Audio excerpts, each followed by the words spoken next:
morning children, how are you? Hope you have enjoyed your holidays. Now let's get started with our studies. Let's be serious about our studies. Okay, did you all have your breakfast? Okay, now why did you have your breakfast? Yes, to get energy, to grow taller, or to be very healthy, right? Okay, now in the same way like how we had our food, even plants need food. Now in this lesson of your science, your first lesson is nutrition in plants. Nutrition in plants, we are going to see how plants get their food and how they utilize it. Okay, now what does the term nutrition mean? Nutrition is nothing but acquiring food and its utilization. Acquiring food and utilization. Now in simple terms to say, acquiring means getting food and using it. Okay, now in nutrition, basically nutrition in plants we have two kinds. One is autotrophic nutrition and the other one is heterotrophic nutrition. Okay children, so the first one is autotrophic nutrition. Auto means self. You can see the word here, auto. This auto means self or self. Okay, and trophos or trophic means nutrition. Now the green plants, they can prepare food by themselves. So green plants are called autotrophs. You all know, you have learned in your 6th standard, right? Green plants are called autotrophs since they can prepare their own food, making use of the simple things like carbon dioxide, water, sunlight and chlorophyll present in their leaves. Okay, so the example for autotrophic nutrition is green plants. Okay children, now we'll move on to the other types of nutrition. Okay, the word hetero means other. Heterotrophic nutrition. Heterotrophic nutrition means the other kinds of nutrition. Okay, under heterotrophic nutrition we have 4 kinds. You can see here, the first one is parasitic, second one symbiotic nutrition, third one saprotrophic nutrition, and the last but not the least is the insectivorous nutrition. Okay, let's learn about each one in detail. Okay, the first one is parasitic nutrition. Now what is a parasite? You all know. A parasite lives on any other living organism and gets its food. Okay, here both are living. The parasite is living as well as the host is living. Okay, example for parasitic nutrition is dodder. Dodder, I'll show you all the video clippings children.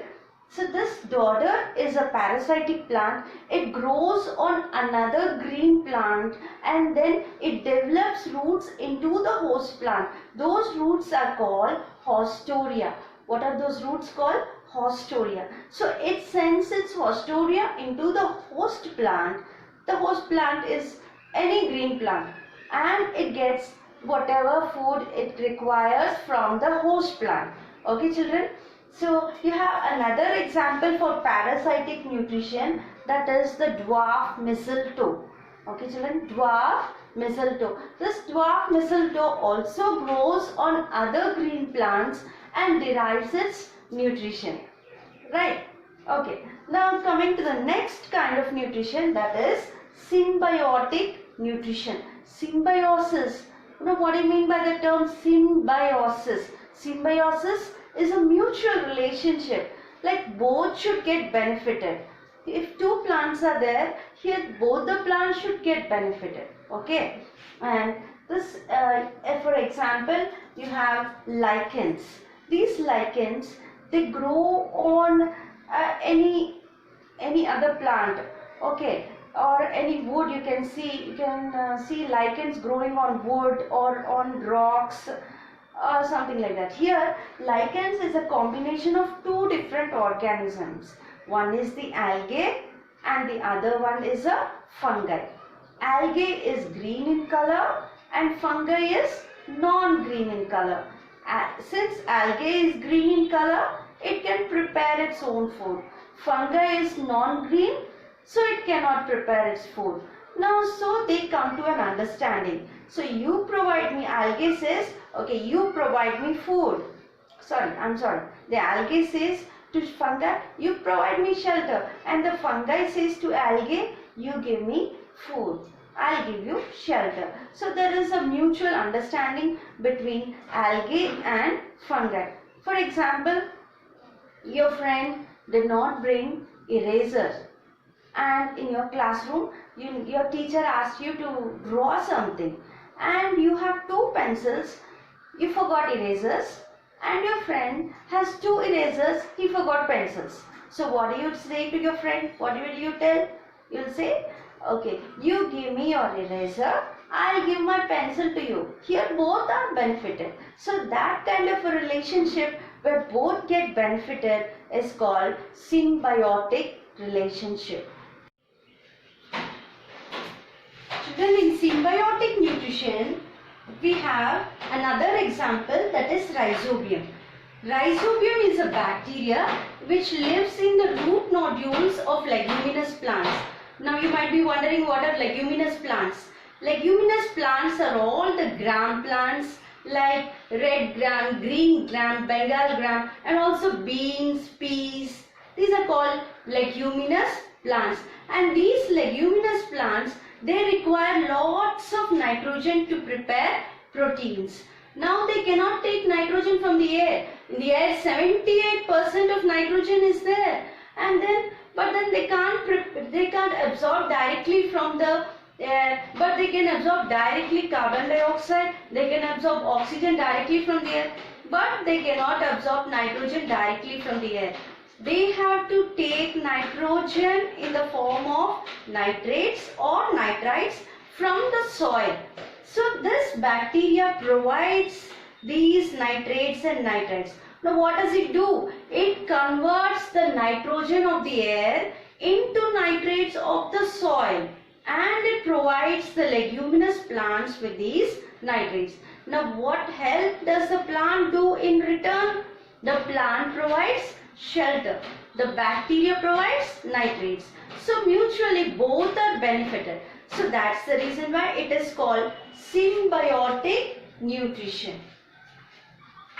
Okay, now let's go to the third kind of nutrition, that is saprotrophic nutrition.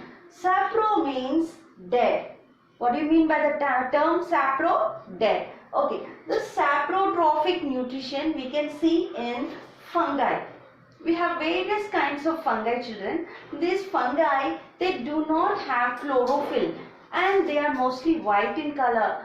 So they cannot prepare their own food. They grow on dead and decaying organic matter, like any dry leaves or dead bodies of animals or on the wood.